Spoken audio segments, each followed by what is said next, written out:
The universe did not scream when Whis died.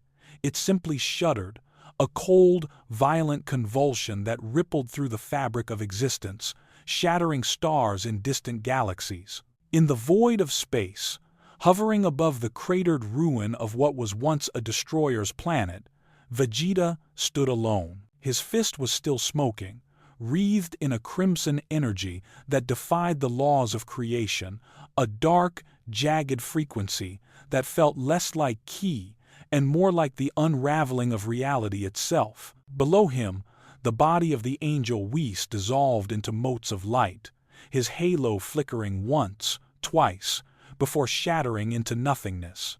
Beerus, the god of destruction, remained frozen, his eyes wide with a terror that a deity should never know, paralyzed by the impossibility of the moment. The hierarchy of the cosmos had been absolute for eons, a ladder of power that ended in white hair and blue skin. But Vegeta had not just climbed the ladder, he had broken it. Suddenly, the vacuum of space tore open. It wasn't a portal, but a synchronized laceration of the dimension. 11 pillars of blinding, holy light erupted from the tier, surrounding the Prince of all Saiyans. The light was absolute, purifying, and suffocating. From within the brilliance, they descended the remaining 11 angels, their faces masks of serene, terrifying judgment. They did not speak. They did not mourn their fallen brother. They simply existed as a unified will of erasure, their staffs leveled at the anomaly in their midst. The Grand Priest had spoken across the mental link, his command consisting of a single, chilling word: exterminate. Vegeta looked up, his eyes glowing with that malevolent, blood-red luminescence. And for the first time in his life, he did not smile with arrogance. He smiled with hunger.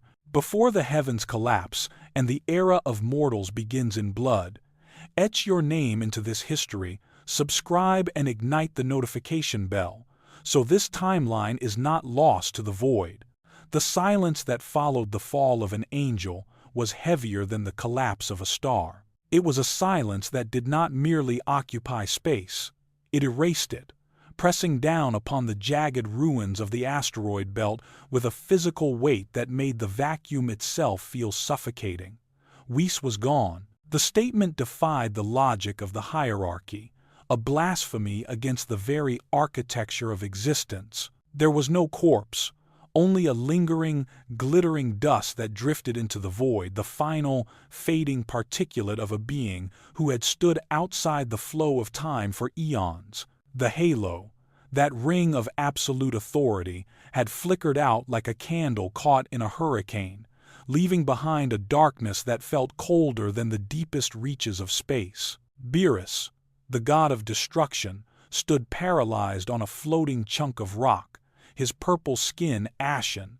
For millions of years, he had been the apex of terror in Universe 7, a being whose sneeze could eradicate civilizations. Yet now, he was reduced to a statue of disbelief. His golden eyes were fixed on the empty space where his teacher, his attendant, his keeper, had stood only moments ago. The bond, the lifelink that tethered their existences, had not just been severed, it had been obliterated. Beerus felt the hollow ache in his soul, a phantom pain where the angel's presence used to be. It wasn't sadness that gripped him, but a primal, paralyzing horror. The natural order was immutable. Mortals died, gods destroyed, angels observed. But the Saiyan standing before him had taken that script and burned it.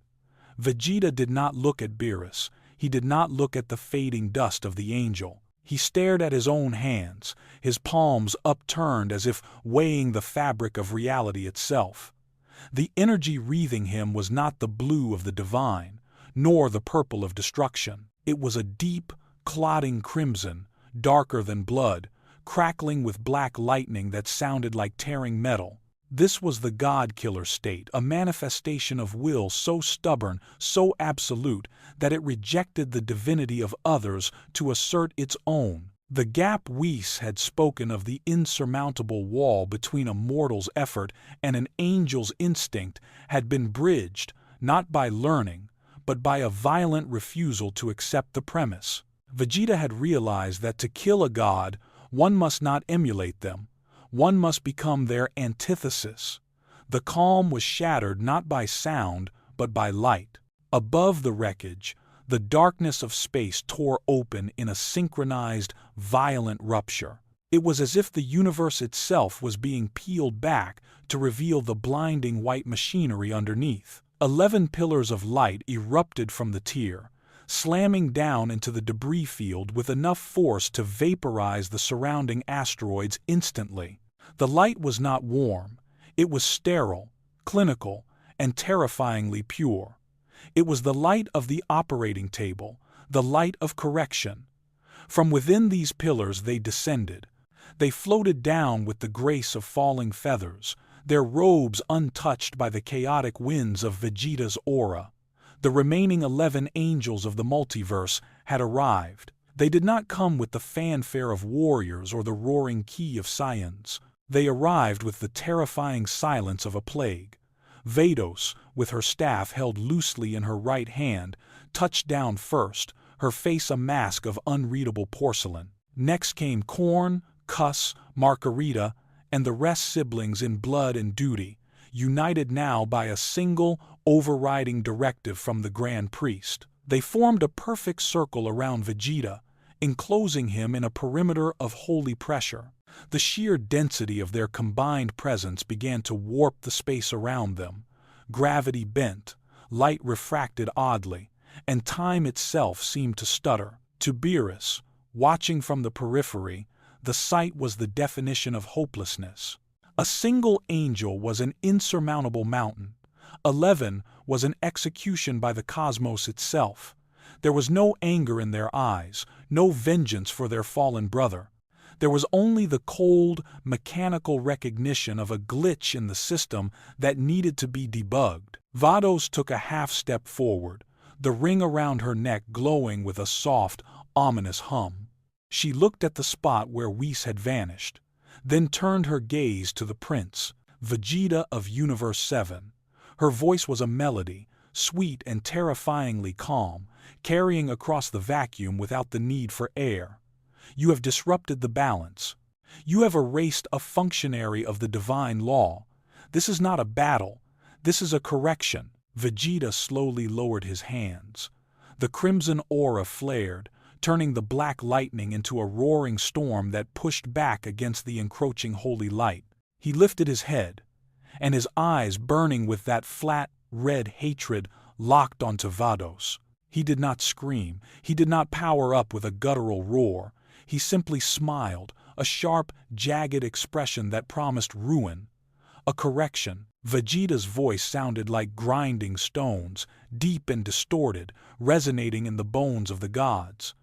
You speak as if I am a mistake, woman, but I am the only truth left in this lie you call a multiverse. He clenched his fist, and the crimson energy solidified around his arm like a gauntlet. Come then, let me show you that even light can bleed. The assault did not begin with a roar, but with a ripple. Vados tilted her staff a fraction of an inch, and the universe seemed to fold in on itself. There was no acceleration, no blur of motion that a mortal eye could track. One moment, the angels were a perimeter of statues. The next, they were a constellation of violence woven into the very fabric of Vegeta's personal space. Vegeta threw a punch, a blow carrying enough kinetic energy to shatter a moon aimed squarely at Vados. But the fist never connected. It passed through her afterimage like smoke through a grate. Before his synapses could fire to register the miss, the air around him hardened. Korn, the angel of Universe 8, appeared directly behind him, his staff glowing with a geometric lattice of green light. He didn't strike Vegeta. He struck the coordinates Vegeta occupied. Space contorted, twisting the Saiyan's limbs into unnatural angles, locking him in a prison of warped dimensions. Crude, Korn whispered, the word landing like a gavel. Vegeta roared, flaring his crimson ki to shatter the spatial lock. But as the red energy expanded, Cuss of Universe 10 drifted into his field of vision. She was the smallest of them, appearing almost childlike, but her expression was ancient and severe. She tapped the bottom of her staff against the void, and time stuttered. The expansion of Vegeta's energy reversed, imploding back into his chest with the force of a collapsing star. He coughed, a spray of golden blood misting into the vacuum, as his own power was weaponized against him. This was not a fight. It was a surgical dismantling. The angels moved with a synergy that bordered on telepathy, a shared consciousness of divine intent. When Margarita swung her staff, Campari was already moving to intercept Vegeta's dodge. When Mojito blocked a kick, Sour was already striking the opening created by the block. They were 11 limbs of a single organism, flowing around the Saiyan like water, eroding him like stone. Beerus watched from the debris, his claws digging into the rock until it powdered. He recognized the technique. It was the heavenly net, a collaborative execution style forbidden unless an existential threat to the hierarchy emerged. It was beautiful in the way a tsunami was beautiful, impersonal, overwhelming, and utterly devastating. Vegeta, the man who had just slain Whis, looked like a child flailing against a hurricane. He was faster than any mortal had ever been, but he was fighting the architects of speed itself. Every time he relied on instinct, the angels anticipated it. Every time he relied on rage, they redirected it. A staff made of hard light slammed into Vegeta's spine, sending a shockwave through his nervous system that momentarily blinded him. Another struck his knee, shattering the joint. A third impact took him in the throat. Vegeta plummeted, crashing into the surface of a drifting planetary fragment. The impact threw up a cloud of dust, but the angels did not relent. They descended in a perfect circle, their staffs pointed downward, the orbs at the tips glowing with a blinding, synchronized brilliance. The anomaly is resilient, Vados noted, hovering above the dust cloud. Her voice was devoid of fatigue. But resilience is finite. Proceed with erasure. The 11 staffs hummed, a sound that grated against the soul. Beams of white, purifying light shot downward, converging on the crater where Vegeta lay. It was the energy of creation inverted the power to undo. The light slammed into the debris, silently disintegrating the rock, the dust, and the very atoms of the air. It was a pillar of absolute deletion, designed to wipe the Saiyan's name from the book of beginning and end. Under that crushing weight of holiness, Vegeta lay pinned. His armor was gone, disintegrated by the initial wave. His skin seared and reformed in a cycle of agony. The pressure was unimaginable. It felt as though the entire multiverse was standing on his chest, demanding he yield, demanding he apologize for his existence. But deep within that white inferno, something snapped. It wasn't a bone. It wasn't his mind. It was the limiter on the God Killer engine. Vegeta realized, with a clarity that cut through the pain, that he was still trying to fight them with their rules. He was trying to dodge, to counter, to endure. He was playing the game of gods. But he was not a god. He was a demon of his own making. The God Killer power did not seek to exist within the rules of the angels. It sought to break them. Inside the pillar of erasure, a heartbeat thudded loud, heavy, and dissonant. The white light began to tremble. Veins of black and red lightning crawled up the beams of holy energy, like ivy strangling a pristine marble column. Vados' eyes narrowed slightly. Something is wrong. The white light didn't just fade. It turned gray. Then, it turned black. The energy of the 11 angels wasn't being deflected. It was being eaten. The column of white erasure light, pure enough to scrub a galaxy from existence, began to curdle. It didn't explode outward. It rotted from the inside. The pristine brilliance was infected by veins of jagged, arterial crimson, pulsing with a rhythm that felt disturbingly biological. The silence of the void was broken by a sound that made the angels flinch, a low, grinding vibration, like a massive beast chewing on bone. Vegeta rose from the crater. He didn't burst out in a shockwave of power. He simply stood up, and the holy light clinging to his shoulders sloughed off like dead skin, dissolving into harmless gray ash. The God Killer aura had changed.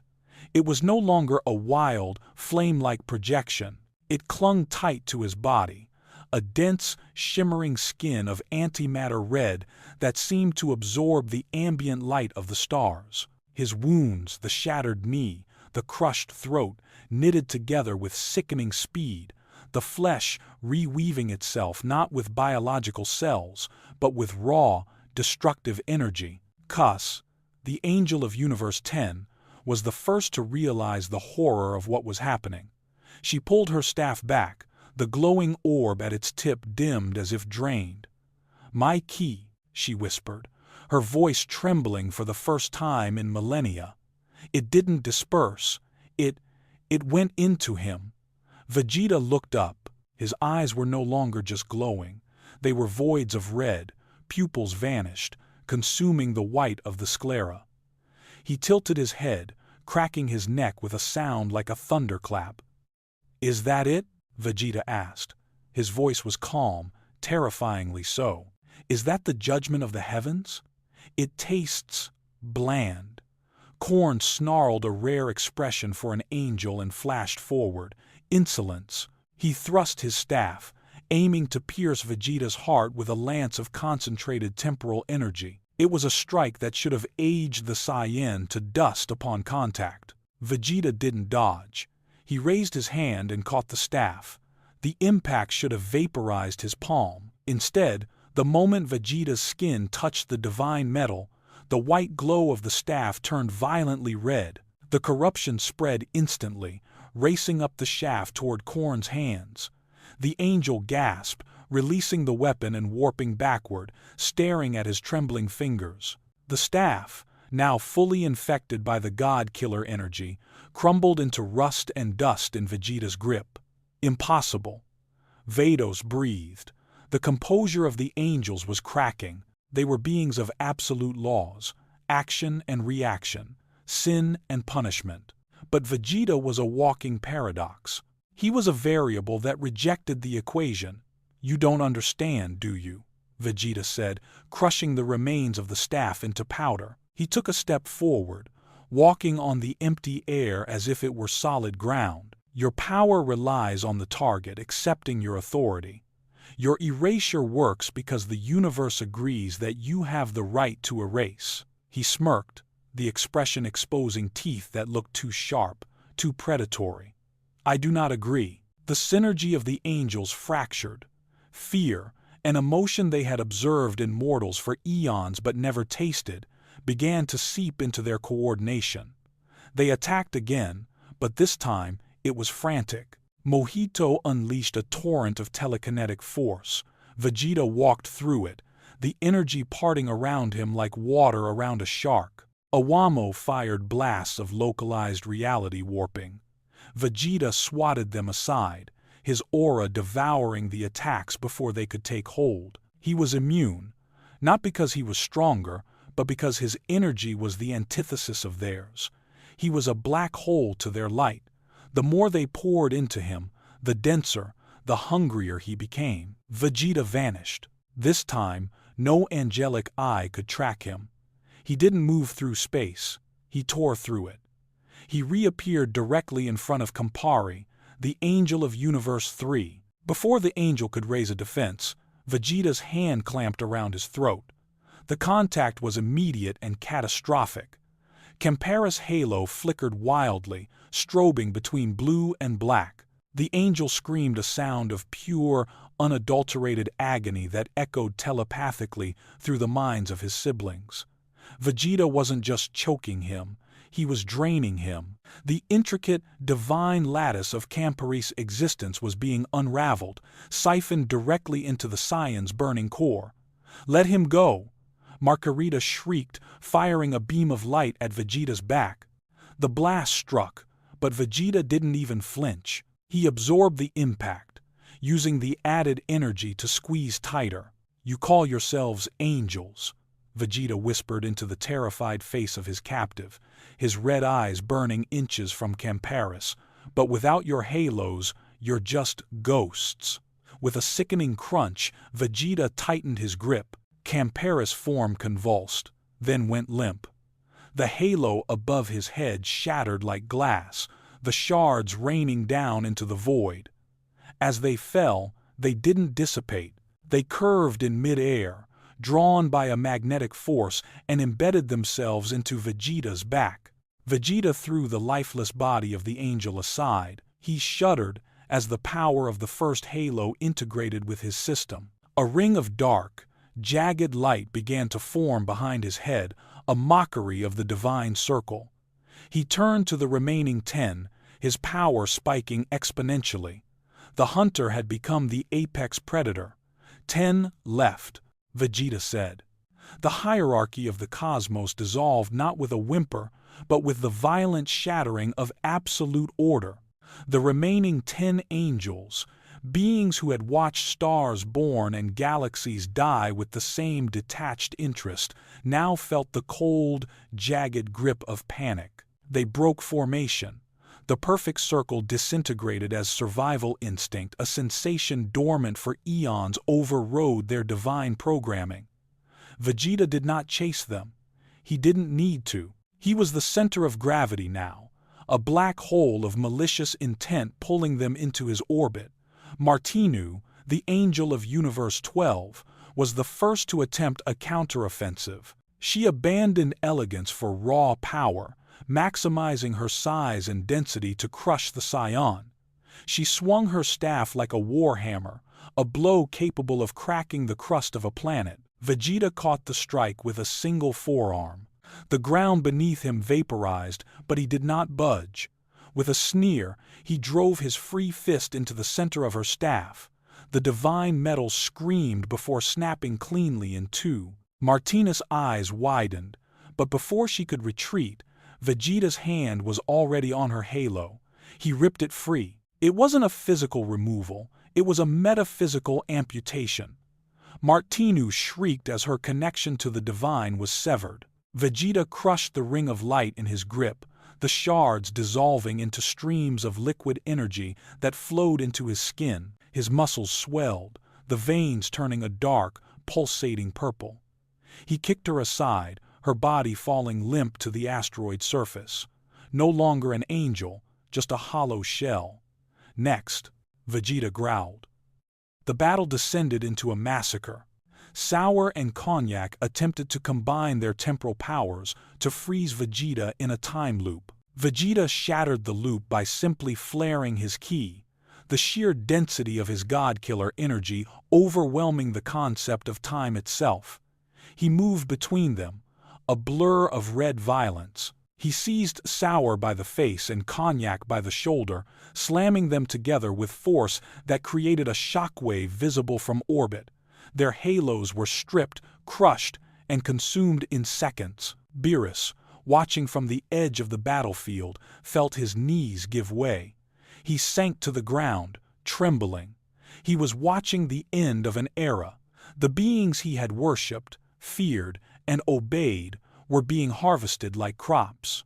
Vados was the last to stand her ground. The other siblings lay scattered across the void, unconscious or comatose, their halos gone, their lights extinguished. She stood amidst the floating debris, her staff raised, though her hands shook imperceptibly. She looked at Vegeta, at the monster, wearing the face of a Saiyan prince. He was wreathed in a kaleidoscope of stolen divine energy, 12 ghostly halos spinning slowly behind his back, turning from blue to a corrupted, bleeding crimson. "You have doomed us all," Vados said softly, her voice filled with a profound sadness. "Without the angels, the universes cannot be maintained. Entropy will consume everything. You are not a king, Vegeta. You are the end of time." Vegeta walked toward her, his footsteps silent in the vacuum.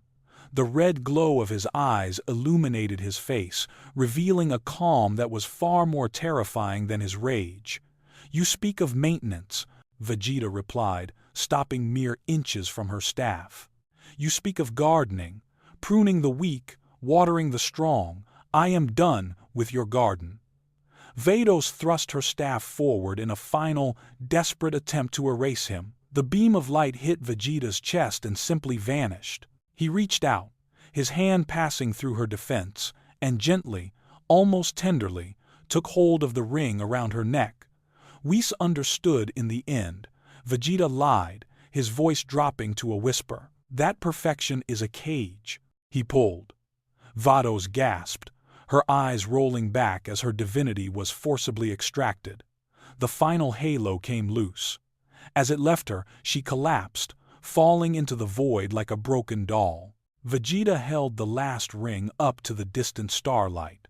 It pulsed with the heartbeat of Universe 6. He closed his fist. The halo shattered. The energy rushed into him, a final, overwhelming surge that caused the space around him to crack like a mirror.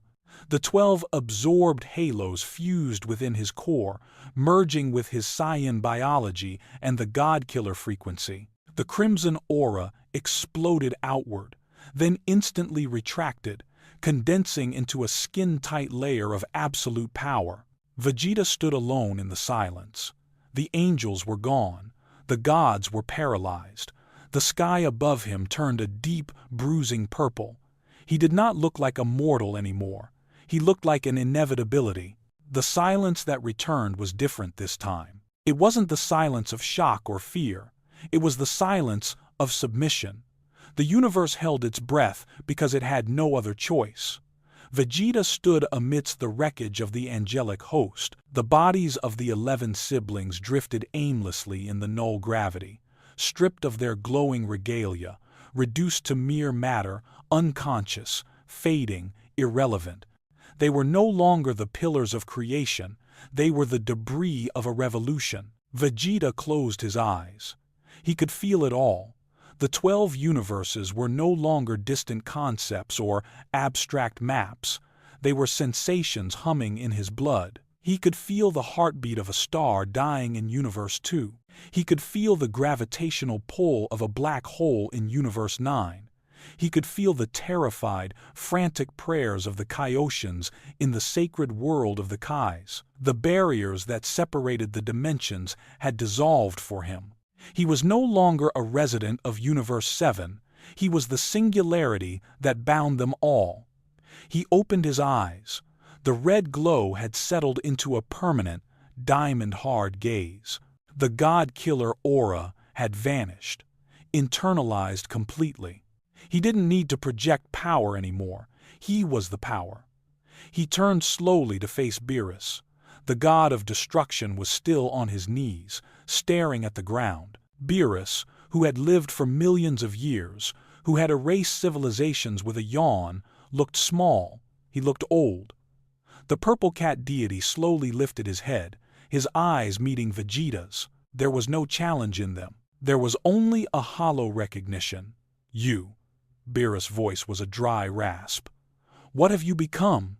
Vegeta floated down, landing softly on the rock in front of Beerus. He didn't tower over the god. He didn't need to. I have become what you were too afraid to be, Beerus. Vegeta said quietly. I have become the limitless. Beerus let out a bitter, choked laugh. The Grand Priest. He will come. Zeno will come. You haven't won, Vegeta. You've just rung the dinner bell for the end of existence. Vegeta looked up at the infinite void, his gaze piercing through the fabric of the universe, looking toward the distant, floating palace that existed outside of time. He could sense them, the Grand Priest, pausing in his eternal meditation. The two Zenos, stopping their game of marbles. They knew. The balance had shifted. The scales had broken. Let them come, Vegeta said. The corner of his mouth twitched upward, not in a smirk of arrogance, but in a smile of pure, unadulterated anticipation. I am not finished. The angels were just the gatekeepers. Now, I want to see who sits on the throne. He raised a hand, and the drifting bodies of the angels stopped moving. With a flick of his wrist, he opened a tier in space, not a portal of travel, but a window into the void between universes. He cast the bodies into it, sealing them away in a dimension of stasis. They would be his trophies, his warning. He turned his back on Beerus and began to ascend, rising higher and higher into the purple cosmos. The 12 ghostly halos now merged into a single, complex geometric sigil of black and crimson light manifested behind his back, rotating slowly. "Where are you going?" Beerus called out, his voice tinged with a desperate curiosity. Vegeta stopped. He looked back over his shoulder, his silhouette framed against the burning ruin of the galaxy. "To the Null Realm," Vegeta answered, his voice echoing in the mind of every living being in the sector. "To wait. Tell the Grand Priest I am ready." He vanished. The universe remained, scarred and terrified, spinning on an axis that had been fundamentally altered. The era of the gods was over. The era of the God Killer had begun, and in the deep, cold silence of the cosmos, the stars burned quietly, as if afraid to make a sound, remembering the will of the Saiyan who had looked at divinity and decided it was not enough.